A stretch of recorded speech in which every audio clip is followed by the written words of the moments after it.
Hey everyone, welcome back to USA Settler Diaries. Today, we talk about a major announcement from the US president that could affect immigrants from many countries, including Filipinos abroad. If you or your family are planning to migrate or have loved ones overseas, you'll want to hear this. Ngayong 2025, isang biglaang patalastas ang umarangkada sa Amerika at baka mabago nito ang mga plano ng maraming kababayan natin.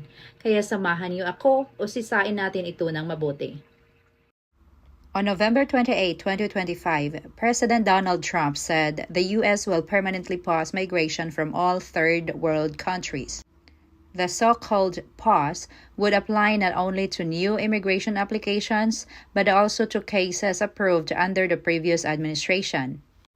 Trump also proposed ending all federal benefits and subsidies for non-citizens, denaturalizing some migrants, and deporting